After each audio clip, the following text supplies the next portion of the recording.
Oke guys, balik lagi sama gua. Kali ini kita akan bahas salah satu saham CPO dengan kode emiten CSRA atau Cisadane Sawit Raya yang memiliki keunggulan kompetitif, salah satunya pada usia tanaman yang relatif muda. Bahkan kalau kita baca pada public expose-nya, mereka mengatakan lebih dari 80% perkebunannya berada pada fase produksi yang prima. Di public expose ini juga mereka mengatakan usia pohon kelapa sawit yang tergolong prima menjadi jaminan terkait peningkatan produksi tahunan yang berkelanjutan untuk masa mendatang. Dan tahun ini mereka optimis bisa mencetak kinerja produksi sawit lebih baik dari tahun lalu. Bahkan Direktur Keuangan dan Pengembangan Strategis Cisadane Sawit Raya, Bapak Seman Senjaja mengatakan perseroan memiliki target produksi TBS inti tahun ini sebesar 380.000 ton atau meningkat sekitar 13% dari realisasi produksi di tahun lalu. Sementara untuk produksi CPO, perseroan ditargetkan tumbuh menjadi 80.000 ton atau meningkat 64% dibandingkan tahun sebelumnya. Mereka juga memberikan keyakinan bahwa produksi CPO akan meningkat karena pabrik kelapa sawit di kebun anak usaha yakni PT Samukti Karya Lestari sudah beroperasi secara full sejak kuartal 4 tahun 2023. Sedangkan untuk produksi TBS, mereka juga mengatakan akan meningkat karena adanya kontribusi dari tanaman-tanaman di anak usaha PT Samukti Karya Lestari, PT Sukses Sawit Gasing, dan PT Daya Agro Lestari. Oke, di sisi keuangan tahun 2024 ini, CSRA menargetkan pendapatan bisa tembus 1 triliun dengan laba bersih mencapai 200 miliar.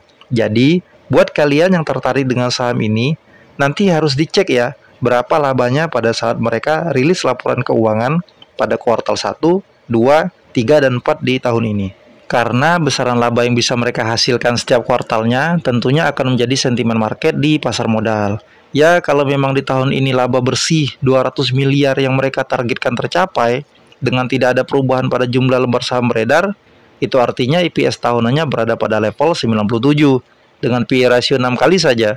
Maka harganya berada pada kisaran level 580 per lembar. Sedangkan saat ini harganya 440. Itu artinya jika target labanya tercapai, maka ada potensi gain sebesar 32% selain potensi dividen yang akan mereka bagikan. Maka dari itu penting untuk melihat perolehan laba yang bisa mereka hasilkan khususnya pada kuartal 1 dan 2 di tahun 2024 ini. Oke, sekarang kita cek kinerjanya dalam beberapa tahun terakhir melalui laporan keuangannya. Berhubung CSRA ini baru listing di bursa pada Januari tahun 2020, jadi tidak banyak data yang bisa kita input dari saham ini untuk kita analisa lebih jauh. Oke, sekarang kita masuk pada laporan laba rugi CSRA mulai dari tahun 2019. Kalau kita lihat pendapatan CSRA ini sejak dari tahun 2019 terus mengalami pertumbuhan ya. Mulai dari 492 miliar, naik menjadi 600 miliar, naik lagi menjadi 896 miliar, dan pada tahun 2022, omsetnya sudah mencapai 971 miliar. Sedangkan untuk tahun 2023, omsetnya sudah mencapai 676 miliar sampai dengan rilis laporan keuangan kuartal 3. Sedangkan untuk LK4-nya belum terbit ya. Dan untuk laba kotornya juga terus mengalami pertumbuhan sejak dari tahun 2019. Itu artinya kapabilitas kinerja perusahaannya sangat-sangat baik. Lalu pada bagian laba usahanya juga terus bertumbuh ya. Dan pada bagian laba bersihnya, ini ada lonjakan margin yang signifikan besar hingga naik ratusan persen pada tahun 2021. Jadi, pada tahun 2021 ini CSRA menunjukkan kinerja yang sangat baik dalam pengelolaan efisiensi perusahaannya.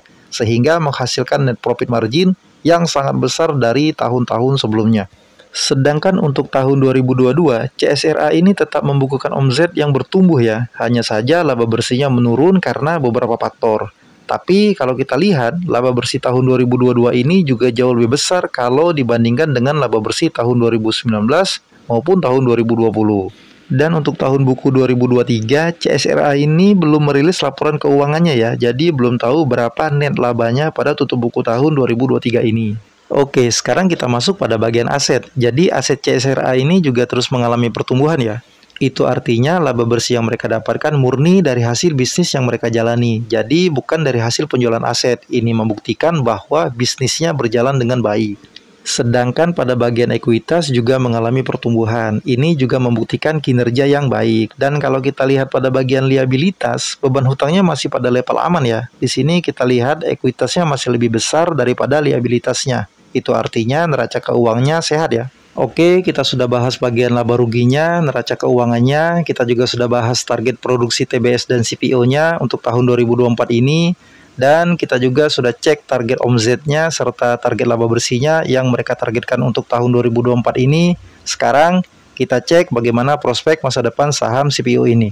Oke, kita mulai dari sumber pendapatannya. Jadi sumber pendapatannya itu ada pada kisaran 50% dari CPO, 40% dari TBS atau tandan buah segar, sedangkan 7%-nya dari inti sawit.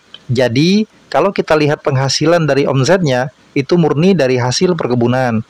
Tidak ada hasil produk olahan seperti minyak goreng, margarin, atau produk turunan lainnya.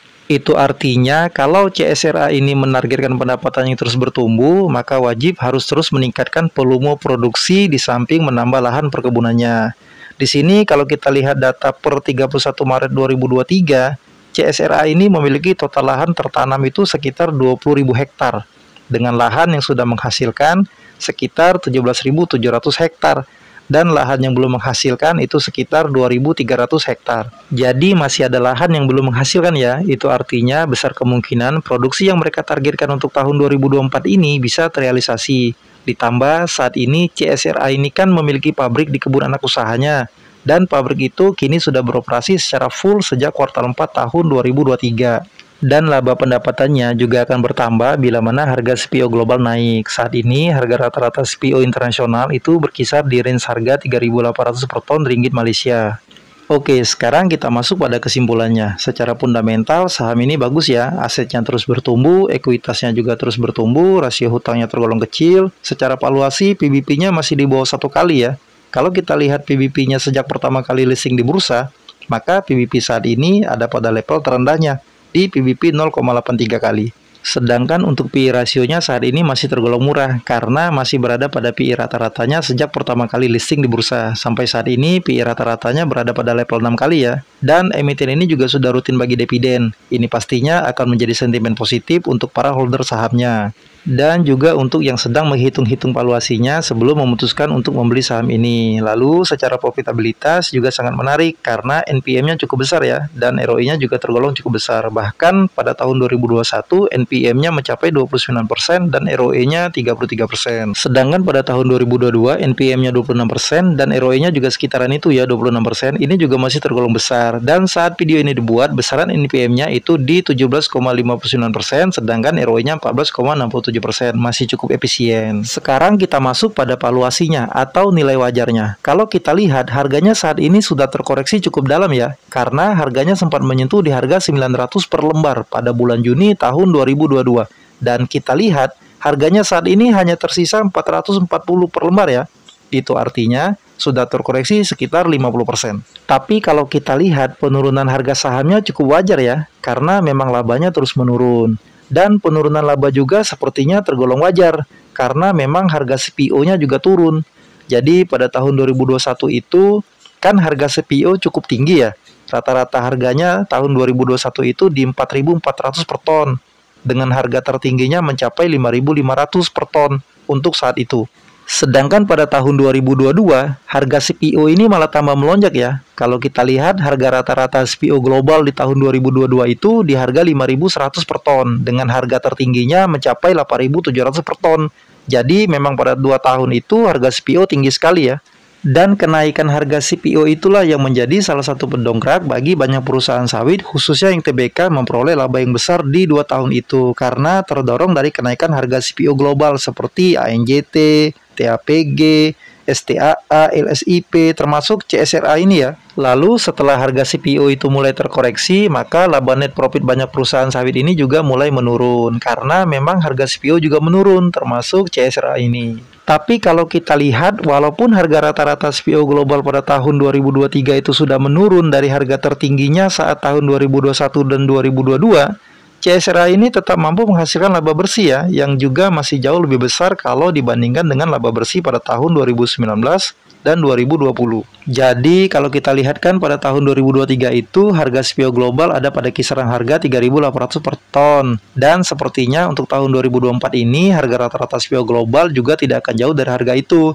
Banyak juga yang sudah memproyeksikan kalau harga rata-rata CPO global ini di tahun 2024 ini akan ada pada kisaran Rp3.800 per ton. Itu artinya sama dengan harga rata-rata tahun kemarin. Itu artinya dengan harga CPO yang masih berada pada kisaran harga Rp3.800 per ton, CSRA ini di harga saat ini masih sangat menarik untuk dikoleksi.